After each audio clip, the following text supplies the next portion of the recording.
Welcome back. And today we are going to talk about how to stop believing this lie. This lie that you most likely are telling yourself, this lie that we largely see portrayed, and the lie that is really holding you back from stepping into your full power and potential. And that lie is that everybody else has it figured out. That's the lie that I want you to stop believing and stop telling yourself. The lie that the person that you look to, that you aspire, the position or the business or the thing that you aspire to do, that person, that they know what it is that they're doing all the time. That person is so confident that they don't ever doubt themselves, that they go for what they want and that they have it all together and that you're not there yet. So you're not on that level yet. That's a lie, right? I almost feel like I never really got into like the talk shows and like the junk TV. What is it like? Was it Jerry Springer or something when he would do like the lie detector test? And it's like, that's a lie. That's what it made me just think of when I said that. That's a lie. The thing is that person that you look to, they have doubt. They doubt themselves. I promise you they have times where they doubt themselves. I promise you that they feel like an imposter sometimes, that they doubt their actions, that they don't always know what they're doing, what the right next step is, right? I remember that I would look to these leaders when I was working for organizations, and I would look to these leaders in these positions that I wanted.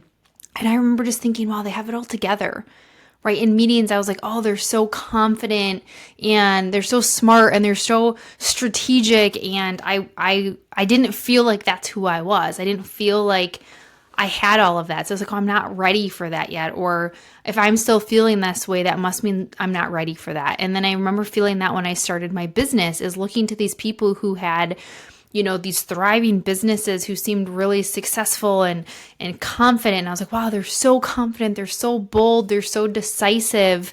And they must not feel the way that I do. And here's the thing is when I got a peek behind the curtain, I realized that wasn't true at all.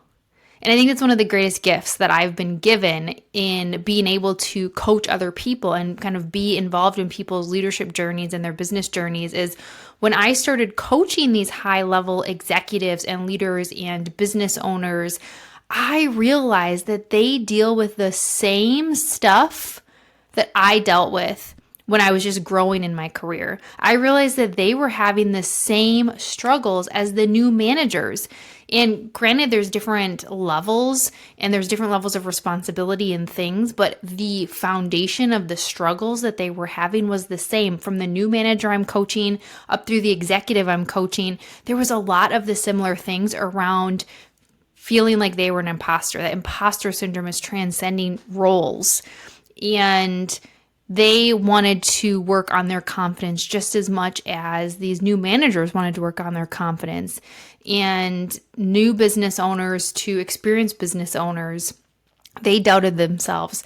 They wanted to work on using their voice more.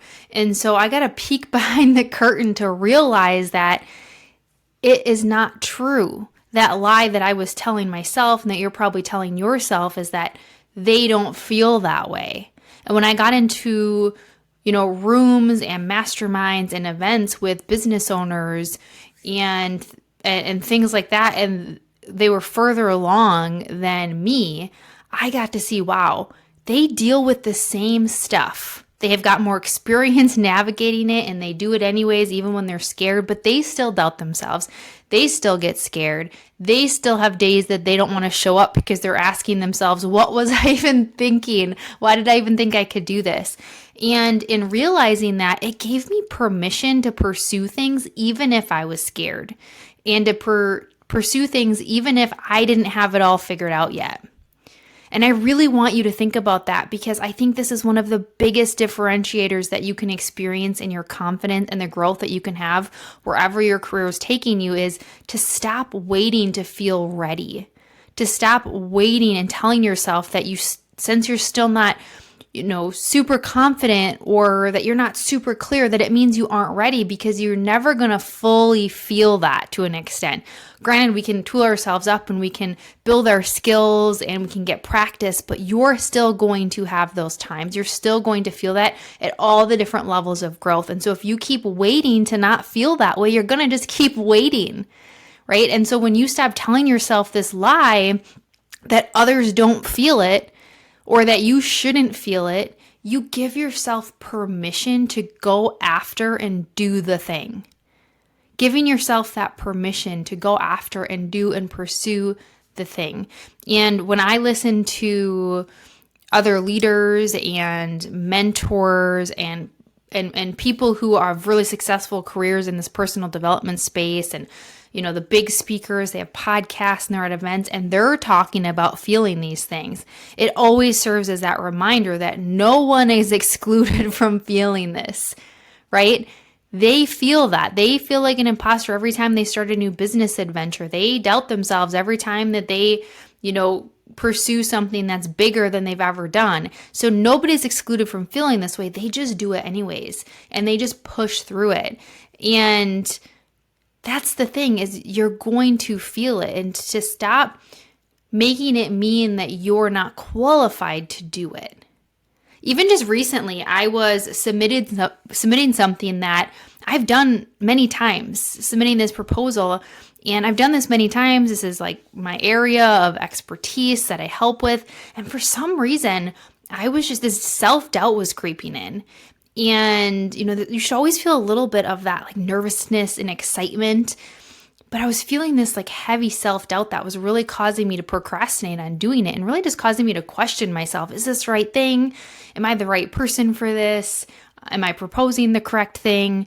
And in those moments, I always have to kind of anchor back and come back to my practices where I center myself. I take some deep breaths and I just kind of try and regain my center and stop that swirling, that self-sabotage that can get in the way. And so centering myself and anchoring back into my strength. So I really had to remind myself, like, I'm qualified for this, and kind of give yourself like a pep talk is what I say. When you feel those swirling doubt and that self-sabotage, is reminding myself all the experience that I had, all the things that I had to offer, all the research that I had put into this to make this recommendation, all the support that I had, why I was uniquely qualified to help them with this thing that I was recommending, and really build myself up. And then I always say, once I do that, then I just have to jump and move forward and hit send before I can doubt myself anymore. So that's one of the processes that I go through when I really start to get into that swirl. But I want you to think about, what lie are you telling yourself that's making you feel like you aren't enough? What lie are you telling yourself that's making you feel like you're not good enough, you're not doing enough, you don't have enough to offer? And I want you to catch yourself and remind yourself that that is not the truth. That is not the truth. That is just a voice that's popping up in your head. It's trying to protect you. Ironically, it's this inner critic that's trying to protect you from maybe failing, quote unquote failing, or putting yourself out there and not being accepted or not having it go well. So it's trying to protect you, but the thing is it's not protecting you right now. It's holding you back and it's hindering you. And that is just a voice. And the thing is that is not the truth, and that you can change that dialogue at any point. That you have the power and the ability to change the dialogue in your own head, and as a result, change the trajectory and change the results that you get. Because remember, if we always come back to the foundation, your thoughts create your feelings and emotions, which creates your actions, which creates your results. And if your thought is, I'm not good enough to do that, I'm not like this person, then how do you feel? And think of that ripple effect. And at any point you can reframe that thought to go, I've got this. I can be scared and I can do it anyways. And I don't need to compare myself to them. And I've got all this experience. And think of how you feel. And then what type of action you would take. You put yourself out there. You would pursue that thing. You'd reach out to that contact. You'd ask for that opportunity. And think of what types of results you get when you can change that dialogue. So I really want you to sit with this and think about, how much and how often do you tell yourself this lie that this person that you look to has it all together and you don't? So as a result, then you're not qualified to do it. And I want you to catch that lie and remind yourself that that is not the truth. And this takes me back to when I went to the Tony Robbins Unleash the Power Within, and we did this exercise. There's so many powerful exercises. One of the things that stands out to me a lot is one of the things where we were trying to reframe and go through this process to change our old thinking.